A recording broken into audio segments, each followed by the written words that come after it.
The Chargers had big news on the first day of free agency, but it wasn't what we expected because star running back Austin Ekeler has asked the team for a trade, but we don't necessarily think he's going anywhere. You are Locked On Chargers, your daily podcast on the Los Angeles Chargers, part of the Locked On Podcast Network, your team every day.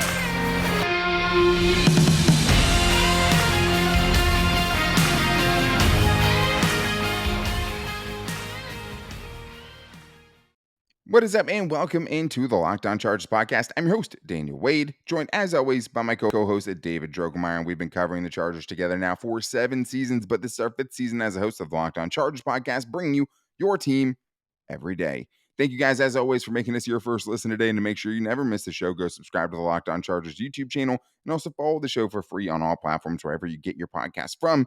And we have news today, David. It was an eventful first day of free agency for the Chargers, but definitely a shocking turn when Austin Ekeler officially asked the team if he could go ask other teams if they'd be willing to trade for him. Very eerily similar to what happened with Melvin Gordon once upon a time. But hey, Austin Ekeler has well outplayed that contract. Unfortunately, I don't know how much leverage he has.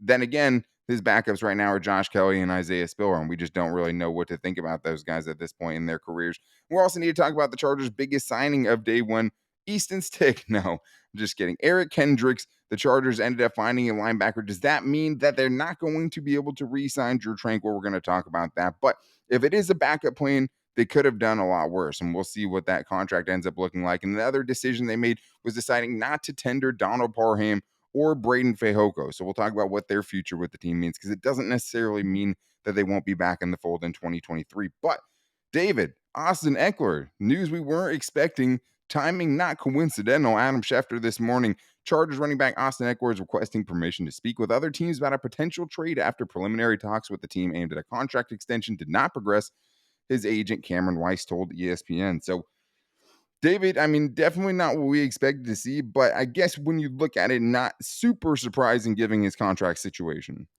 Yeah, I mean, I think it's just not something that was in the forefront of your mind with the opening of free agency kind of dominating, everything that's been going on in the NFL world. But it does make a lot of sense when you look at it just directly at the situation. Austin Ekeler, the last couple of seasons, has been one of the most productive running backs in the NFL. And by all accounts, he has grossly overperformed his contract that he is on currently, Daniel. So for him to sit here and, look at himself and say, hey, I've scored more touchdowns than anyone in the NFL over the last 2 seasons by far, I deserve a new contract. It's hard to fault the man for wanting to request a trade when those contract talks have not come to any type of fruition as of yet. Yeah, he's heading into the last season of a 4-year, $24.5 million deal. I thought it was a great signing, and he definitely lived up to it. Yeah. And, far exceeded it because he has been super productive. And, it feels like there's a sentiment that the Chargers will be fine without Austin Ekeler, and I just couldn't disagree more. I mean, I think that this dude is a fantastic player. He's easily their best yak guy. He's the most creative after the catch that the Chargers have. Did they rely on him too much? Sure. Did he get just too many dump offs in the flat? Definitely. Anyone can get dump offs in the flat, but he really has been the engine for this offense for a long time outside of Justin Herbert. And I mean, it's hard to blame all of the Chargers' rushing woes on Austin Ekeler as well, because no matter what line he's had in front of him, the dude has 3 straight seasons over 4.4 yards per carry. So he's always found a way to be efficient, even if he didn't have as many rushing yards as you'd like in the second half of a 27-0, blown lead. I get it. Yeah. There's so much more that goes into it. I think the good news, I mean, I see it from both sides though, David, because when you look at it, I mean, he is going to be 28 this season, right?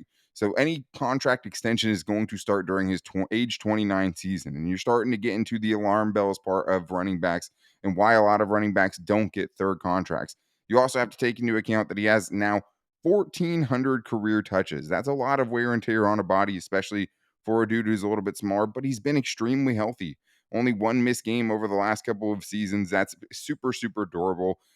I don't know, man. It's tough, but I see it from both sides, because if you're the Chargers, are you going to pay an aging running back what he wants, which is potentially, I don't know, $10 million a season plus? I'm not sure what he's asking for.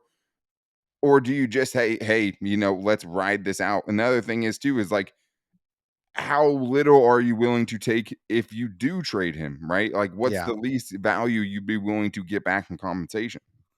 Yeah, and I mean, you make up a great point as far as like, if they're able to replace his production, or he would not be a big loss.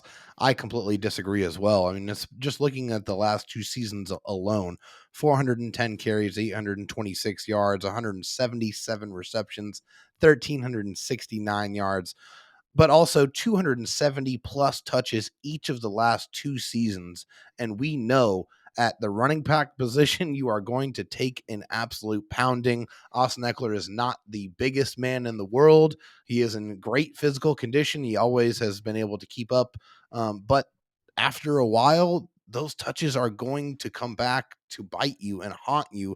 And whenever, we're talking about running backs that are getting close to that age 30 area, it makes a lot of sense for the team from a business perspective to sit here and say, hey, I don't know if I want to tie multiple years and a large amount of money into a running back that is approaching that age 30 area. It just doesn't make Yeah. a lot of sense from a business perspective. So I think the team is right to be able to say, hey, I have you under contract. I don't need to allow you to go seek other trade partners. That is my prerogative. And as of right now, the Chargers have not allowed that permission. So right now, I mean, it's kind of one of those games of chicken, Daniel, and we'll kind of have to see who makes the next move. And I think a lot of it depends on what they could get back in compensation. No matter Yeah, what, it's going to be hard to replace his production. Just because you get rid of Austin Eckler doesn't mean you're drafting Bijan Robinson in round one at 21. Like, it doesn't right. mean he's even going to be there, right? So, like, it's just another giant hole the Chargers would have to fill. It's hard to feel great about the options, which we'll talk about, but I do wonder what the, compensation would be for Austin Yeah, Eckler, because, I mean, you're looking at trades. Jeff Wilson last year goes for a fifth round pick. You have James Robinson last year, a conditional fifth round pick. And Matt Breida a couple of years ago fetched a fifth round pick. Like, that's, it feels like it would have to be more than a fifth round pick, but you also have to factor in that whatever team takes him is going to have to give him that contract extension that he wants, more than likely. Then there's a Christian McCaffrey, third, fourth, fifth, and sixth round picks just for Christian McCaffrey is what the Panthers got for him. But he's just not held in that same esteem, and he's not a former first round pick. So when you see guys like Jalen Ramsey going for, a third round pick and a bag of potato chips, basically, like, yeah. it's hard to imagine what this is going to end up looking like. There's not a ton of context there. Either way, it hurts you in the upcoming season. I think if I had to put, you know, how I felt about it right now, I think the most likely scenario is he comes back and plays his final season, because there's no way he can really just sit out the entire year. No, not at all. And I think just from a compensation standpoint, I think you're probably not looking comfortable at anything other than a third or fourth round pick as far as a trade is concerned. I don't think I would accept anything other than that. And I don't know if honestly, I would take a fourth round pick as opposed to having him this year in an important season of this yeah, kind of window. I don't know. Like, it's hard to yeah. say, because the fourth round running backs they've taken, like Josh Kelly, Isaiah Spiller, haven't worked out yet. No, you're absolutely right. And, just going back to your point is he can't sit out the entire season. And the reason for that is because if he misses a certain amount of games, then he's not going to get credit for an accrued season, Daniel. And if that Which means he's happens, still under contract. that Yeah. means he's still under contract because his contract just tolls over to the next season and he's just stuck right where he, supposedly doesn't want to be. So we know how this is going to eventually kind of end. It's either, going to end with him on the football field playing disgruntled because, he wants to get out somewhere, or, they're going to come to terms on a new contract. I think the former of those answers is probably the most likely scenario. And we'll see what the interest level is, because it's just so hard to think about a running back room that going into the draft is going to be Josh Kelly and Isaiah Spiller, right? Yeah. Josh Kelly Yeah. just had his best season, 4.2 yards per carry, but for his career, 3.5 yards per carry. Yeah. Isaiah Spiller only 18 carries last season. So it's just a total incomplete grade on that. Yeah. And was a healthy scratch for most of the season. Even got passed up by Larry Roundtree for part of the year last year, because Larry Roundtree could play on special teams, and that's just like, there's nothing, we have no proof that it's working out with those guys. So it's hard to say what this running back group would look like, even if you got a third round pick for him, right? But Yeah. I get it. He should be trying to capitalize after 38 total touchdowns. One of the Absolutely. top players as far as, total all purpose yards. I mean, people who just want to point to the touchdowns, I think, is doing him a huge disservice Yeah. for what he has actually provided to this team, which has been an explosive offensive playmaker and had to carry a lot of the burden of the running game, and just being able to create with short passes, right? And always needing to try to make somebody miss for the Chargers offense to work. Like, he has been a godsend, like I had said on Twitter. I mean, he has really, really been good. A It's funny major now, it seems catalyst. like people are kind of turning on him, but I think he would be a really, really big loss for the Chargers. And another big loss for the Chargers could be Drue Tranquill, right? Because we did not see the Chargers end up giving him that contract before the legal tampering period.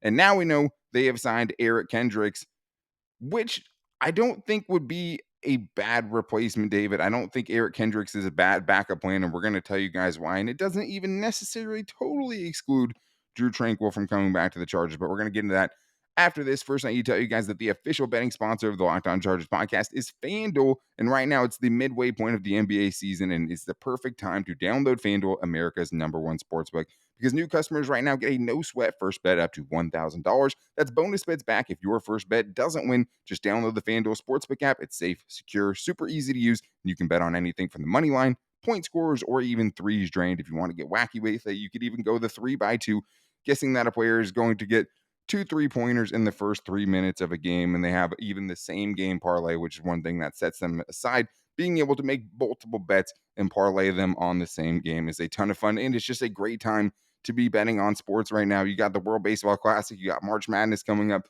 NBA playoffs are coming up. Make sure you guys get in on the action and don't miss your chance to get that no sweat first bet up to $1,000 in bonus bets when you go to fanduel.com/locked on. That's fanduel.com/locked on to learn more. Make every moment more with FanDuel, an official sports betting partner of the NBA. Well, David, the Chargers, I didn't necessarily think we'd see them make any splash signings on the first day of free agency, unless it was one of their own players, right? If it would have been, Drue Tranquill or, Trey Trey Pipkins, Pipkins. Yeah. I definitely could have seen that. Both of those guys remain unsigned as we're recording this on Monday night, but we did see the Chargers go out quickly and get Eric Kendricks. And this was an interesting move, David, not one that I saw. We had heard they had reached out to Bobby Wagner. We knew they were kind of in the veteran, linebacker market. Potentially, if they struck out on Drue Tranquill and they ended up with Eric Kendricks, who, like I said, yes, an aging guy, but I do think if this is plan B, it's not a bad plan B. No, it's not. It's not a bad plan B at all. I mean, just looking at the stats with Eric Kendricks, a very well-rounded player. I mean, he has 6 seasons with a run defensive grade over 64 and 6 seasons with a coverage grade over 64. So it's just he's a very, very well-rounded player. I think there's one aspect of his game that you can probably point to and say is probably not the biggest of strengths is him as a pass rusher.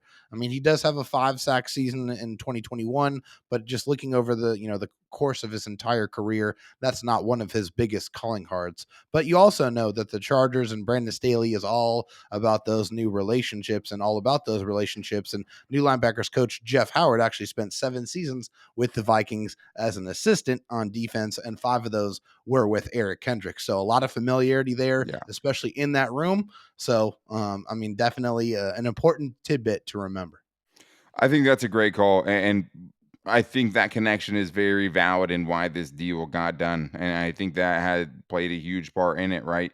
I'm Jeff Howard, the new linebackers coach, gets a guy that he's worked with before, right? Yeah, Knows exactly kind of what to expect from him. And when I watched Eric Hendricks, honestly, I was pretty surprised at how well he played. I mean, I know there's a talk about his decline, and obviously I haven't watched all of every one of his seasons, right? But sure. like, had a really, really good feel in stopping the run, which I do think is the one most immediate way that he makes an impact, and it can be an upgrade over Drue Tranquill. Like, you can just see that when he's filling the run, he knows exactly where to be. He can shoot gaps and make plays in the backfield, just has a very natural feel for that. And if Tackling you're talking machine. about tackling and, being better than Drue Tranquill last year, Drue Tranquill's missed tackle percentage was 15.3, and then you have Eric Kendricks at 9.7. And I think 6 out of the last 7 seasons, he's been less than 9.7% as far as how many missed tackles he has each season or the Yeah. percentage of missed tackles. And I mean, there's 2 things we know the Chargers need desperately: be better in run defense, be better at tackling. He Yeah. brings both of those things, right? And I think the Yes. other thing, David, is we've kind of already seen the proof in the pudding, right? We saw the Chargers do this with Morgan Fox Yeah. and Kyle Van Noy Yep. and Bryce Callahan with these kind of mid-level, lower-level type of free agencies, and all those guys worked out swimmingly. I think he fits closer to kind of that realm of players this year when the Chargers are on a budget. I agree completely. I'm obviously very curious to see what the contract details are going to Right. be on this deal. Which I mean, by all reports, coming from Lindsey Theory, that it is a 2-year deal. At least we do know that. I still want to know what the dollar amount is, but if it's something around 2 for 10, I think that's probably pretty decent value for a linebacker that's 31 years old and is a former first team All Pro linebacker in this league, and that was only about 4 seasons ago. So obviously he's on the wrong side of 30, but I still think there's some productive football in there, and I think the systems have a lot of familiarity as well, as far as the system that was ran in the Minnesota with the Vikings and the system he's going to be running here with the Chargers. So I don't think there's going to be a huge learning curve there. I feel like this is a guy that is definitely going to make an impact as a run defender. He is a tackling machine. He's a guy that seems to be in the right place at the right time. And, as a 2-year deal to bring in a veteran to that linebacker group where there's kind of a lot of uncertainty right now, I Yeah. think that's a good move. Yeah, and I think the one thing you could point to as far as a definite downturn was the probably his, coverage rate on Pro Football Focus shows a very, very bad coverage defender. Yeah. Something he's been very good at though for most of his career. And when you're watching him, you can see him kind of recognize the patterns and recognize the routes that are going out there. I mean, he is very, very high football IQ guy is one of the feels I got away from him. And I think that's where that experience kind of pays off. But this is from Luke Braun from the Locked On Vikings podcast, who was nice enough to kind of give us a little breakdown of why he thinks Eric Kendricks had those struggles last year and why he wouldn't be worried about it. So he said, so basically, if you could execute a 5-step drop on a skinny post, he'd be late to break on it every time because he switched defenses from Mike Zimmer, who he had his entire career up until last year, and then Ed Donatello, Brandon Staley's friend, came in and he was late to break on it every time just by virtue of having to move his eyes back and forth. People saw him late to the ball and assumed he was slow, but he was just leaving later, and the coaches got run out of town over this. Vikings cut him to save money and because they have another young linebacker that they're excited about in Brian Asamoah, but he's primed for a bounce back season. Be hyped. I trust Luke Braun's knowledge explicitly. If he Yes. says that, I mean, I'm going to take his word for it. And we just saw some guys have big bounce back seasons. I do think, yes, it's risky. He's 31. There are some downsides and maybe some decline in his game. But as far as what this option is and maybe how much the price is going to be, I like it a lot. At the same time, David, it more than likely means an up and coming guy who is in your system, just playing it exceptionally well, is probably on the move in Drue Tranquill. Yeah, I mean, we've heard some reports out there that the Chargers did try to get a contract, a contract extension done with Drue Tranquill before the tampering period started. Obviously, we know that did not actually end up happening, which is unfortunate because I think Drue Tranquill is the younger player, obviously, significantly, and seems like Yeah. a guy that's really just starting to hit his stride at the NFL level. I mean, last year everything really seemed like it came together. He was a more complete run defender. We always knew he had coverage skills because he was a converted safety, a guy that was really a fantastic blitzer. And I mean, just a Yeah. difference maker in that avenue, which, obviously with the Chargers being one of the worst pass rushers in the league, taking that element out of it, just imagine what that would look like. He was productive almost with anything that you asked him to do. So, I mean, obviously this doesn't automatically close the door or shut the door on the Chargers, figuring out a way to bring Drue Tranquill back into the fold, Daniel, but it does seem extremely unlikely, just given the fact that we know that the Chargers don't really value the linebacker position the same way. And, just, given the different contracts that have been out there for the linebackers that have signed, looks like it's anywhere from $7 to $10 million per annum or per year for those contracts. And so, I mean, Drue Tranquill is probably looking to get more money, and it doesn't seem like it's going to be with the Chargers.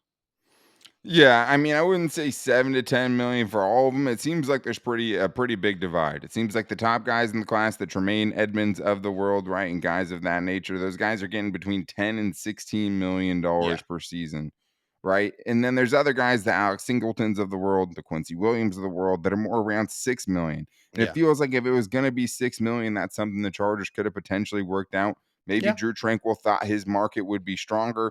Seems like the Chargers move pretty quickly to plan B if that is the case. I mean, I'd love to, think, hey, maybe this is a Kenneth Murray improvement, right? And not a Drue Tranquill That's a replacement. great thought.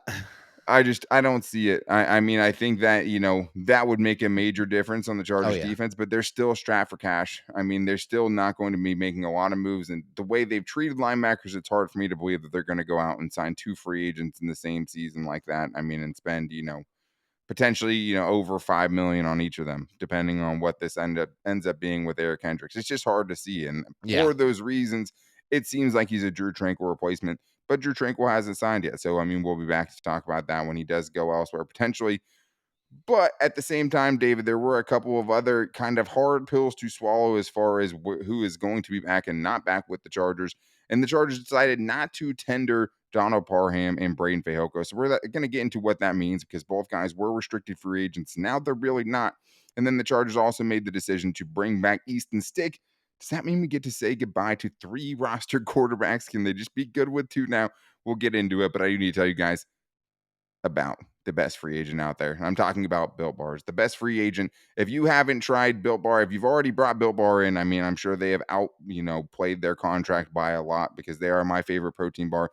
And to me, it starts with the flavors. And right now, guys, I've told you about cookies and cream and churro, brownie batter. Now they have white chocolate cookies and cream. And I like chocolate fine. I love white chocolate. White chocolate cookies and cream Built Bar is going to be a game changer for me. I'm very, very excited about it. And the thing about Built Bar is it tastes great. It's 100% covered in chocolate and soft and easy to chew. And it also fits on your diet. So you can, take a break from the broccoli and rice and have something that tastes like a candy bar while still fitting on your diet. Most bars have only 130 calories and 4 grams of sugar with a whopping 17 grams of protein. Most bars are extremely low carb as well and can even be on keto diets and things like that. It will fit on your diet and it's going to taste great, most importantly. And sometimes you just need something that tastes good. Right now, you can even find them at Walmart or Sam's Club. Very widely available. Pick up a 4-bar box, pick up a 13-bar box, and I guarantee you'll find the flavor that you love. Or you can go to builtbar.com since you listen to this show and use the promo code LOCKEDON15 to get 15% off your next order. Well, David, of course, maybe there's a Locked On Chargers curse or something because we get Breiden Fehoko on the show. And immediately after the Chargers, and I mean, he's a restricted free agent, so I thought it was pretty clear that he'd be back in the mix. But Yeah. being a restricted free agent means you're going to make a certain amount of money no matter what. And that's the biggest thing. And I think the reason why the Chargers decided not to tender Donna Parham and Breiden Fehoko. So this is how the restricted free agents work. Basically, the lowest tender you can put on one of these guys is a right of first refusal, which means you have a chance to match any contract that player goes out there and potentially signs with another team. Or if nobody tries to sign them to that offer sheet, you get them for $2.6 million. The Chargers decided not to put that tender on either of these players. They weren't willing to just sign off on $2.6 million in 2023, which is what that tender is this season. But still, David, I mean, it is, like Breiden Fehoko, right? Like a guy who has really done it the hard way, a guy that I was really impressed with his run defense last year, and a position, right, that I have big questions about the injuries to Austin Johnson and Tito Abonia. He now gets to go test his market. As far as the person go, I'm hoping he finds a situation where he can go get his bag, but Yeah. it doesn't necessarily mean he won't be back with the Chargers or there's not a potential for a reunion. Absolutely not. Yeah, there's still that opportunity there. At least this just allows Braden to go out there and try to get a new deal done with a new team. And if that doesn't happen, then he can try to come back with the Chargers, try to get a deal done where he's comfortable, where he's familiar, where the team knows him and knows what they're going to get with his play, which is a guy who did a lot of the dirty work, a guy that really plugged up a lot of double teams for you, and was a guy that was ascending whenever he got Yeah. playing time. It feels like he made the most of it, and just also a guy that had to work a lot for his opportunities and didn't feel like to me got enough of those opportunities to Yeah. show what he could do, because when he did get on the field, he was a guy that was making a positive impact for your defense. Yeah, I mean, I think he was one of the better, if not the best, run defender they had last year. Austin Johnson was really good before he got hurt. Yeah. Sebastian Joseph has always been good against the run. But this man sacrificed, the flashy statistics to be up Mhm. front, be a dirty dude, and Yeah. just be there, clogging up holes and stopping Nick Foles on 4th and 1 against the Colts on, big time part of that game. Like, he did a Yes. lot of things he didn't get credit for. I would love to see him back in the fold. I think the Chargers get worse in run defense at that position specifically without him. Didn't Yeah. bring much to the table as far as pass rush production. Obviously, didn't have a sack in the couple of seasons he's been with the Chargers. But another guy that I feel like you've seen incredible growth when he's gotten on the field. He's made the most out of his opportunities. Donald Parham, on the other hand, has seen time on the field, but still feels like it never really, he's never kind of broken out. He's never had that breakout season. Feels like they've never really been able to get him up to the potential that somebody has when they're 6'8", run a 4.6 right at tight end. But Ian Rappaport reported that the Chargers are not expected to tender Donald Parham as a restricted free agent. A source said the two sides had talked but could not agree on terms to an extension. So we do need to know they tried to get an extension done. Daniel Popper was the one who reported that they're not expected to tender Breiden Fehoko. So, like, we're getting these out, and so the Chargers weren't willing to put $2.6 million on either of these guys. But the tight end room, David, is kind of like the defensive tackle room. There's not a lot there. You have Trey McKitty, you have Gerald Everett, who just sent everyone bonkers by just saying blessed on Twitter, and then it's just like the whole world came crumbling down. But it is interesting that the Chargers now, might lose out on Donald Parham, which is one of those guys that feels like he's getting away kind of thing, but still has never really kind of found his stride here. Yeah, I mean, for Donald Parham is a guy that just, the potential is obvious. You see it right in front of you.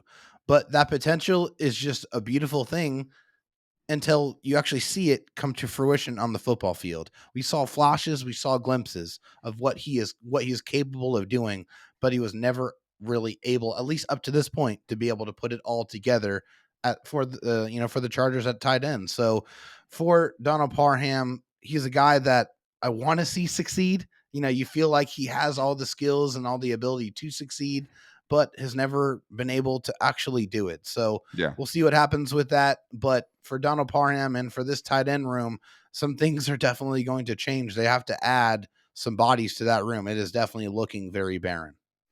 Yeah, I mean, I can't see them cutting Gerald Everett right now. I mean, we'll see how it Yeah. progresses. Hey, maybe they really want Dalton Schultz, right? Maybe we totally underestimated how Hey, hard they would maybe. try to make a push for him. I still don't think they can afford him, but it would be a guy that, fits a big need, especially with the tight end situation, minus Donald Parham, who was probably their best blocking tight end last year and really made incredible strides in that regard, something that's super impressive. But Yeah. 40 catches over 3 seasons is just not It's something. just not enough. And the other thing is too, just 14 missed games over the last 2 seasons. Some of that's not his fault, right? He got Right. hurt. He had a freakish injury in 2021. Last year, back-to-back hamstring injuries that you had to wonder how that was kind of treated on his way back into the lineup. It's just a lot. But like, how many times can you keep putting something on that? This year, the Chargers wanted to work out an extension, but at the same time weren't willing to put a $2.7 million tender on him. So, like, Well, it kind of reminds me of Ladarius Green. You remember Ladarius 100%. Green, Daniel? It's I just do. a tight end that had all the potential in the world, but was never able to show that potential or realize that potential on the field. So that's what Yeah. kind of gives me that feeling with Donald Parham. And he was quickly snatched up by the Pittsburgh Steelers when he became available. So it's going to Yeah. be very interesting to see. He definitely could come back.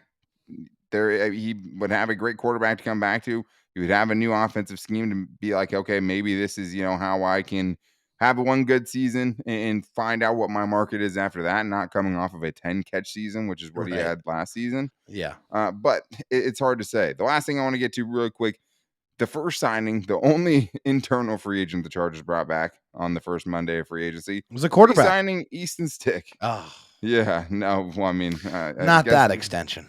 yeah, no, I mean, it's interesting. I mean, I guess it's not super surprising. The Chargers have been, they kept him on the roster last year, even when they had Chase Daniel, who was obviously that veteran to come in and manage games if you needed him to. Yeah. They must be, they're definitely showing faith in Easton Stick's progression. They're not going after Cooper Rush, it looks like, right? That's another thing, another tie to Kellen Moore.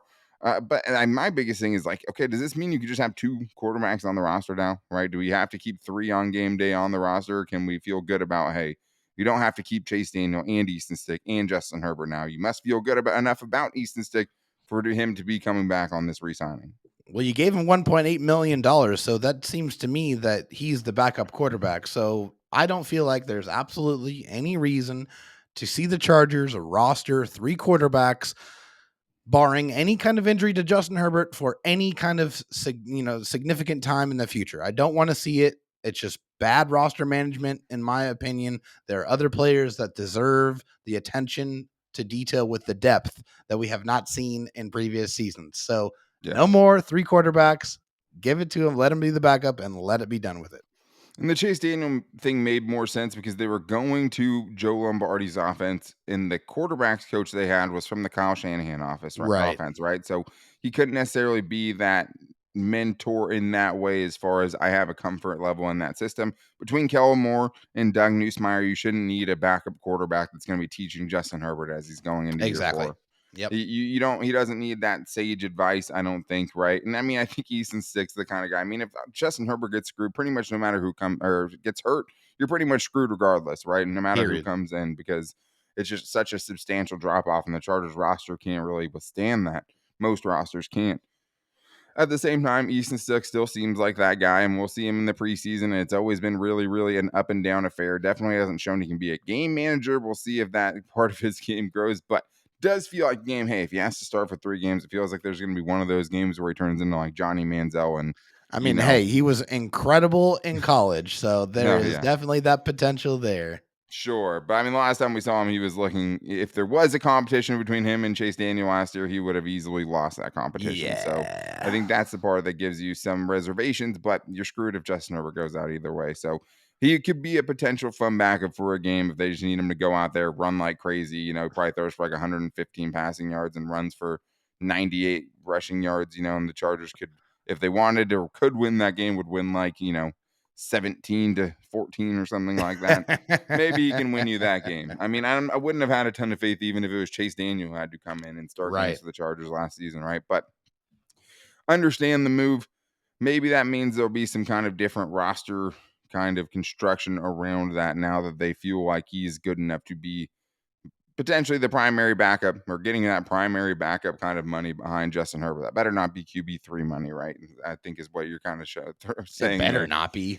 And we'll see, because they'll probably throw a 6th-round pick at a quarterback, and then he'll be the third guy that's taking up a spot on game day, right? Stop, Daniel. Stop. Please. It's just hard to imagine. But this was day 1. Lots of craziness. Thank you guys for checking out today's show as always, and make sure you're back here tomorrow with all of the latest news. Hopefully we get some news maybe on Trey Pipkins coming back to the Chargers. I don't want to see anything else. Maybe they can get something reasonable done there. Morgan Fox is still out there, so there's a lot that could happen tomorrow, and we'll be back with you guys to break it all down, or just to even just say where everything is kind of at that point. But to make sure that you don't miss it, go subscribe to the Locked On Chargers YouTube channel, and also follow the show for free on all platforms wherever you get your podcast from. We also post a show every day to all of our social media. You can find me on Twitter at Dan Talk Sports, and David Drogemeyer on Twitter at Drue Tranquill SD, as well as the show's page at Locked On LAC.